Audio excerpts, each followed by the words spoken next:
بسم الله الرحمن الرحيم. ازيكم حبايبي عاملين ايه؟ النهارده ان شاء الله هنعمل مع بعض بانيه هنشويه على الجريل.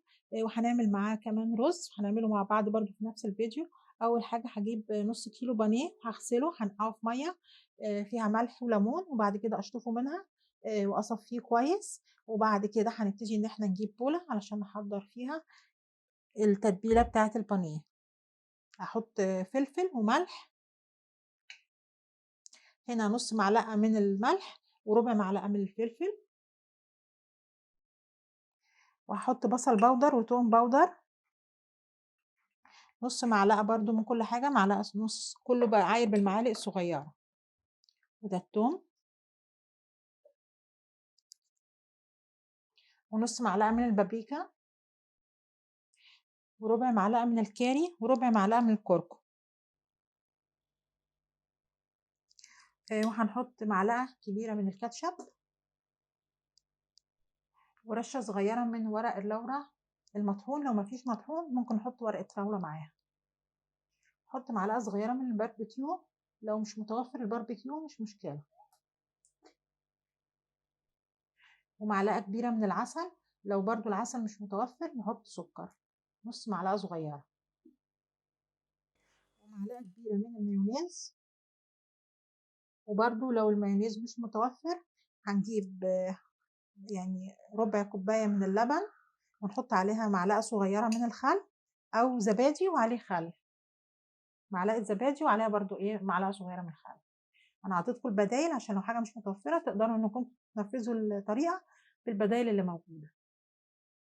وهنقلب المقادير مع بعض، وبعد كده هنحط فيها الفراخ البانيه، نحط فيها البانيه مع بعض.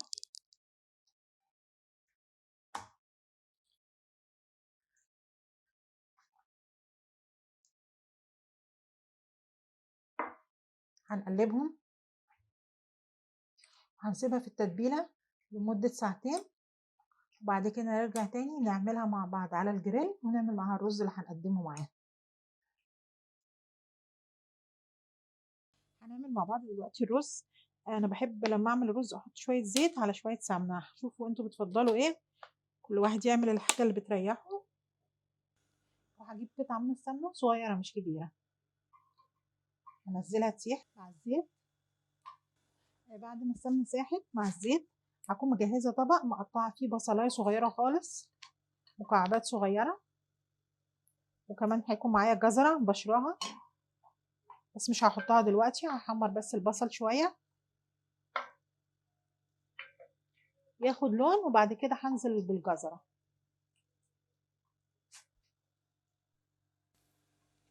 ودلوقتي هنحط الجزر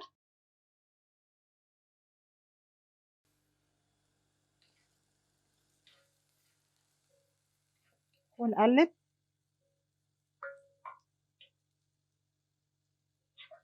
وبعد كده نبتدي ننزل بالبهارات.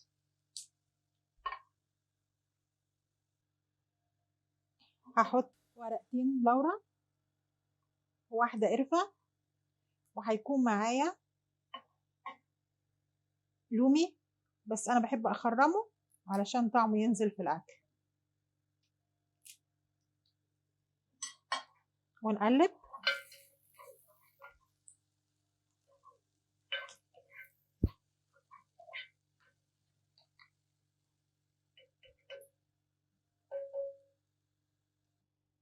وهحط نص قرن فلفل، لو مش حابين بلاش، ورشة حبهان صغيرة، او لو مفيش حبهان مطحون نحط واحد من الحبهان.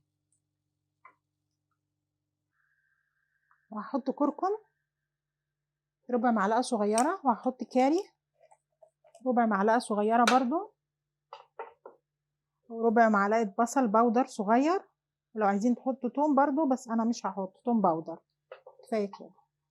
هبتدي ان انا اقلبهم وانزل عليهم بعد كده بالرز، هكون غسلاه ومجهزاه. انا حاطه كوبايه ونص من الرز،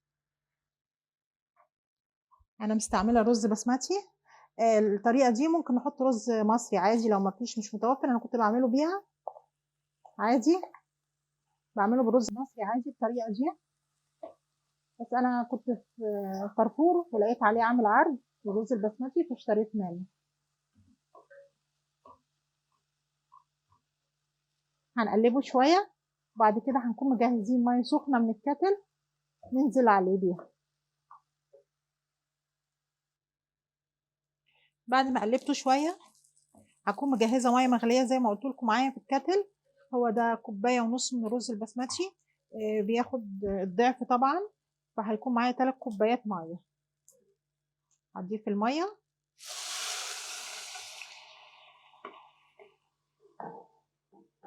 وبعد كده هظبط له الملح بتاعه. ما كنتش حطيت ملح، هنحط كمية الملح وهغطيه، واول ما يغلي يبتدي يشرب المية احطه على نار واطية وتحت منه شياطة بتاعة الرز.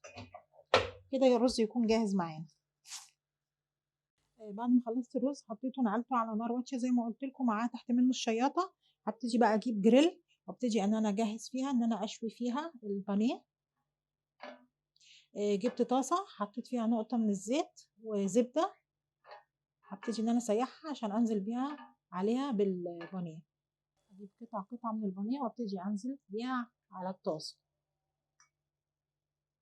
بس ناخد هنا من الصوص ده نوزعه كده عشان يتوزع على الطاسة كلها. نحط قطعة قطعة.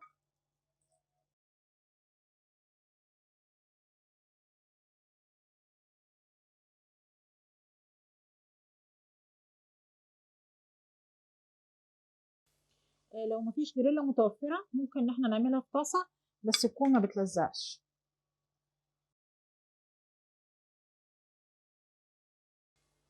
وبكده نكون عملنا غدا سريع وسهل مش هياخد مننا حاجة. انا خلاص مجرد ما الرز يستوي، ودي ما بتاخدش 10 دقايق على النار يكون الاكل كده جاهز. هنا تقريبا الوش اللي تحت ابتدى يتحمر، هنبتدي ان احنا نقلبه على الوش التاني.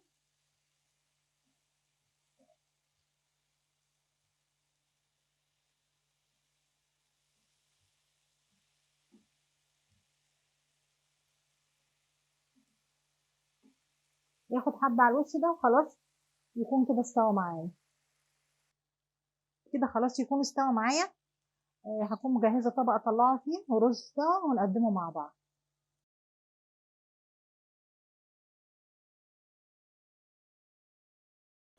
خلاص الفراخ اتشوت معانا والرز استوى بالشكل ده اهو. الرز معانا اهو. نبتدي ان احنا نقدمه، ناخد قطعتين